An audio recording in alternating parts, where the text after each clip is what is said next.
Good morning and welcome. Sorry for the late start. This is our first service on Sunday mornings, and it's our Bible prophecy update that we do weekly. We have two services. The second service will be live streamed at 11:15 a.m. Hawaii time. And today we are going to be in the book of Hebrews, where we're going through our verse-by-verse study, and we'll finish, Lord willing, chapter 6.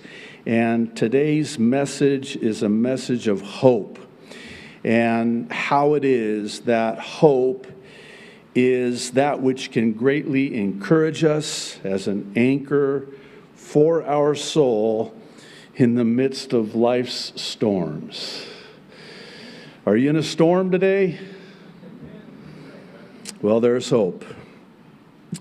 For those of you that are watching on YouTube or Facebook, we want to encourage you to go directly to jdfarag.org. There you will be able to view the update in its uncensored entirety, and that is only available for viewing on the site. All right, let's get to it. For today's update, I want to talk with you about what it is that we can expect to happen prior to the rapture of the church of Jesus Christ.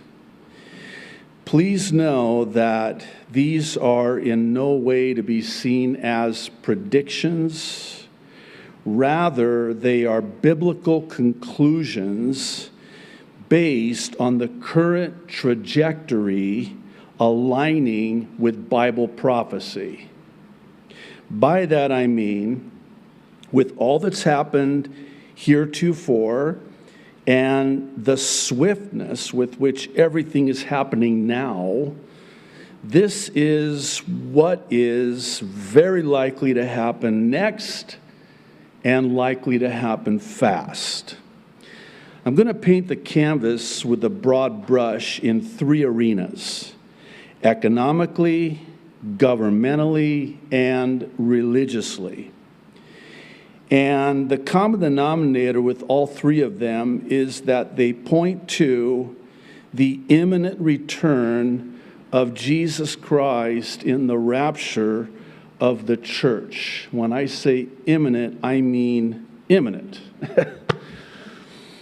It can happen any minute. Imminent. Any minute. I'll give you some time on that one. I know it's early. It's my hope and my prayer, and this is really the purpose of these weekly prophecy updates. It's that all of us will have an urgency to get Jesus to people and people to Jesus as fast as we can. We have little time. I would even say we have no more time.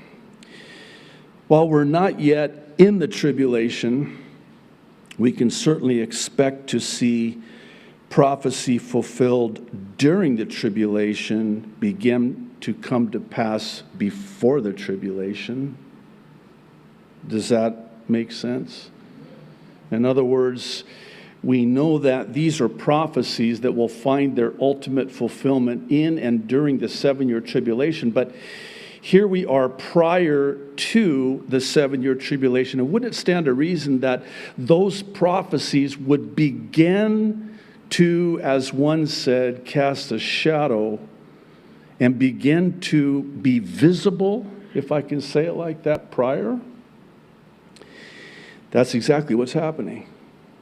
Namely, that of putting in place a global economy, a global government, and a global religion in order for the Antichrist to hit the ground running, as it were. Make no mistake about it, the Antichrist is alive and well today. He has to be. He has not been revealed yet. Talk more about that in a moment. But he is alive and well today. And make no mistake about it, he does not set any of this up. It's already set up when he arrives on the scene. And all he does is just flick on the switch.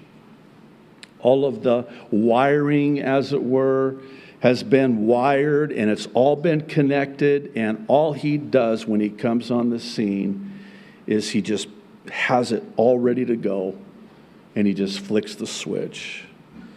Now, in order for this to happen, it would stand to reason that Satan would already be in the process of getting everything set up, so to speak. And that's exactly what's happening as we speak.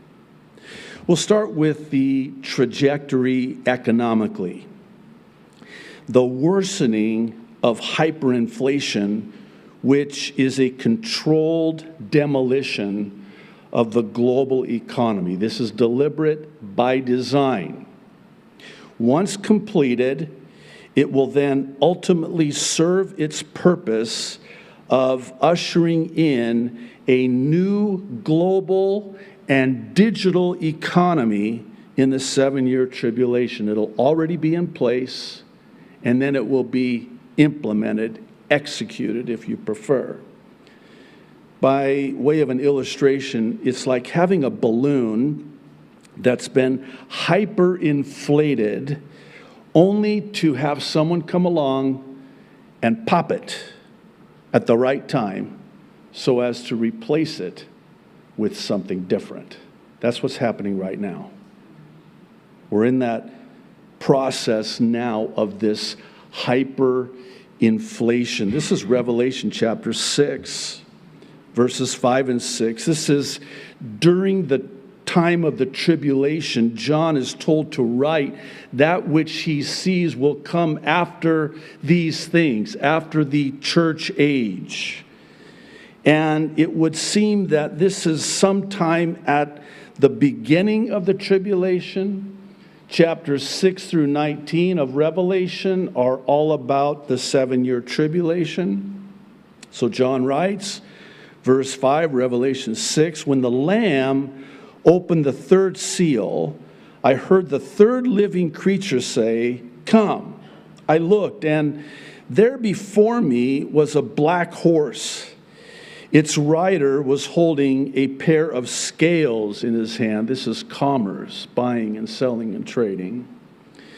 Then I heard what sounded like a voice among the 4 living creatures saying, 2 pounds of wheat for a day's wages, and 6 pounds of barley for a day's wages, and do not damage the oil and the wine. In other words, it will take an entire day's wages just to buy the ingredients for a loaf of bread. That's called hyperinflation. On Tuesday, the Daily Wire published an article about how inflation for food prices will hit 10 to 14% by October. Now, I happen to think that that is a very low number. And let's just say that that is the number and put this in perspective. One's grocery receipt will be $10 to $14 more for every $100 of groceries.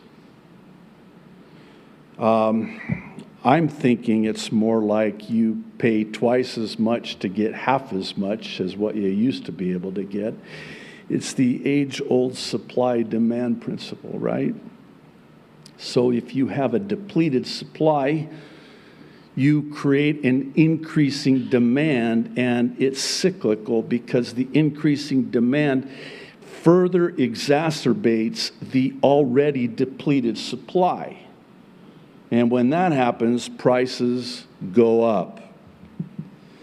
That was Tuesday, but on Monday, The Hill posted an article titled, Inflation Data Deception. It's a very interesting read. In it they say, in light of the presently pervasive inflation fear, consumers and businesses are likely to expect higher future prices. As a result, consumers will increase their demand for goods and services before they become more expensive. And businesses will raise their prices because they expect to pay more for labor and material.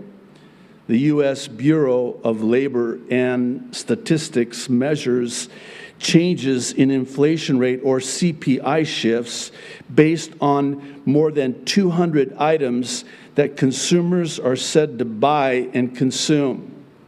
These include the following 8 broad categories, as well as their relative weights. Listen to these percentages. Food and beverage, 14.6%. Housing, 42.6%. Not in Hawaii. Don't get me started on that one. Transportation, 15.3%. Apparel, 3%. Medical care, 8.5%. Recreation, 5.7%. Education and communication, 7%. Other goods and services, 3.2%. Each of these categories was drastically affected during and post-pandemic in ways that cannot possibly be accurately captured by the CPI. The first 3, which amount to, let this number sink in, 72.5% of the index, provide ample illustration. Dare I say, you ain't seen nothing yet. Now, for those who are interested, we did a deep dive into this in our update last year on December 6th, titled The Great Setup. In it, we look at how the great setup will lead to the great reset, which is a global transition to a digital global economy. On April 4th, we looked at what's known as the social credit score financial system, and the update is titled Coming to a Head. We have those links there on the website. This brings us to the second one, which is the trajectory governmentally. I want you to listen very carefully to what I'm about to say, because you're not hearing about this. World governments are on the cusp of a complete and total global collapse, and again, by design. This is all planned. And it's by design to ultimately reach its intended end in the 7-year tribulation by ushering in this final global governance. Specifically, that of the final world kingdom consisting of 10 kings over 10 regions, with the Antichrist ruling this global government, this one world government. Revelation chapter 13, first 2 verses. The dragon stood on the shore of the sea, and I saw a beast coming out of the sea. It had 10 horns and 7 heads, with 10 crowns on its horns, and on each head a blasphemous name. The beast I saw resembled a leopard, but had feet like those of a bear and a mouth like that of a lion. The dragon gave the beast his power and his throne and great authority. Now, these 10 horns in Revelation are synonymous with the 10 toes of Daniel. Let me read chapter 2, beginning in verse 40. And the 4th kingdom shall be strong as iron, for as much as iron breaketh in pieces and subdueth all things, and as iron that crusheth all these, shall it break in pieces and crush. And whereas thou sawest the feet and toes, part of potter's clay and part of iron, it shall be a divided kingdom, but there shall be in it of the strength of the iron, For as much as thou sawest the iron mixed with miry clay. Now this is where it gets interesting. I want you to listen again very carefully. And as the toes of the feet were part of the iron and part of clay, so the kingdom shall be partly strong and partly broken. And whereas thou sawest the iron mixed with miry clay, they shall mingle themselves with the seed of men. Does that sound familiar? It should. We talked about this before. But they shall not cleave one to another, even as iron doth not mingle with clay. Daniel chapter 7. I want to begin reading in verse 23. He gave me this explanation. The fourth beast is a fourth kingdom that will appear on earth. This is the final kingdom. It will be different from all the other kingdoms and will devour the whole earth, the entire world, globally, the whole earth. You know what that means? The whole earth. Trampling it down and crushing it.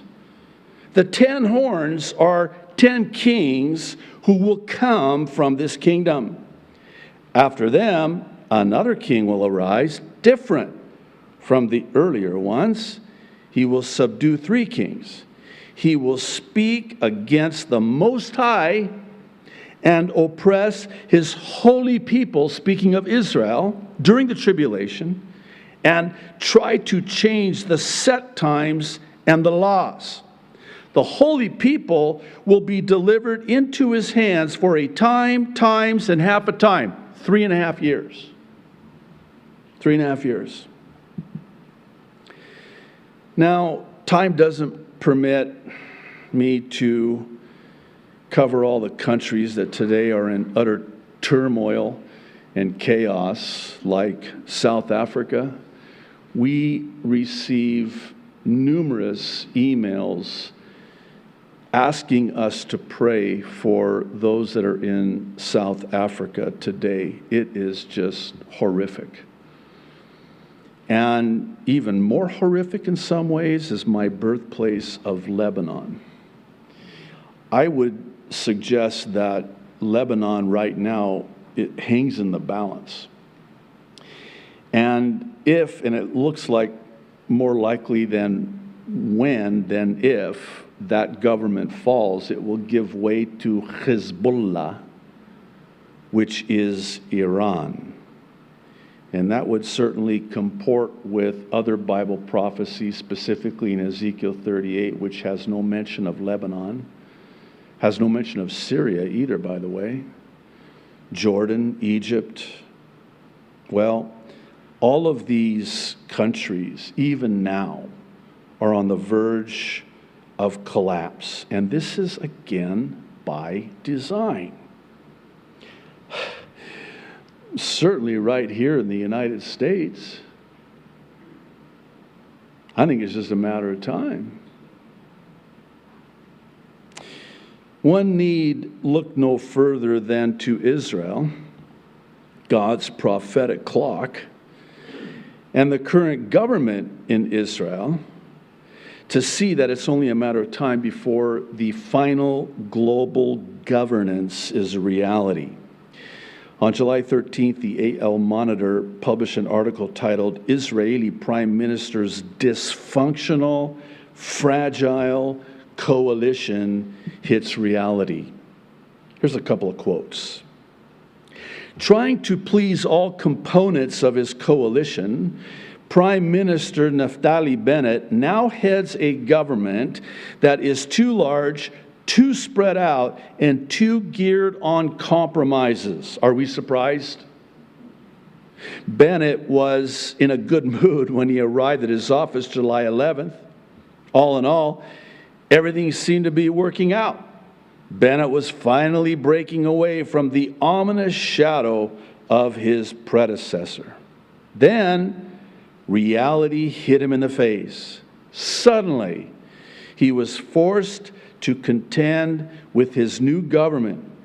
Once it was stripped of all the glittery packaging, the coalition turned out to be much more complicated than he imagined and far less stable, too. This is indicative of all of the governments in the world today. They will all collapse and give way to this final world government. Pictured here is the World Economic Forum's webpage showing their global plan for global governance. This wheel, it's a complex circular link to everything and anything, and I mean everything and anything you could think of, and then that which you wouldn't think of is linked.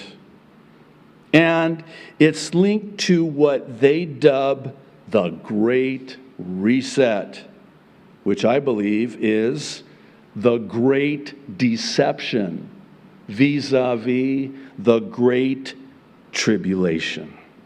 It's all being set up. Well, this brings us to the third one, which is the trajectory religiously. A final, unified, one-world religion which will coexist, swearing its allegiance to and worship of the beast. This worship of the beast will come by way of the image of the beast and the mark of the beast, all of which are foretold of in the book of Revelation and will soon be fulfilled in the tribulation. Revelation chapter 13 again, starting in verse 11. Then I saw a second beast coming out of the earth. It had two horns like a lamb, but it spoke like a dragon. It exercised all the authority of the first beast on its behalf and made the earth, the whole world, and its inhabitants worship the first beast, whose fatal wound had been healed. And it performed great signs, even causing fire to come down from heaven to the earth in full view of the people.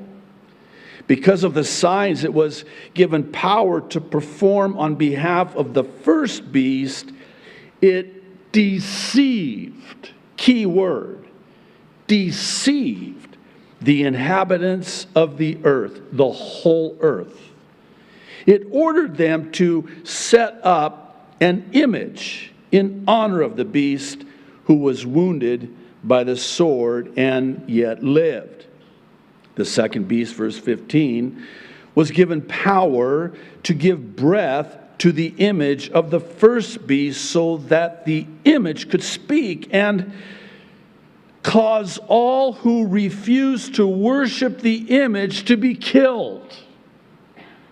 It also forced all people, great and small, rich and poor, free and slave, to receive a mark on their right hands or on their foreheads so that they could not buy or sell unless they had the mark, which is the name of the beast or the number of its name.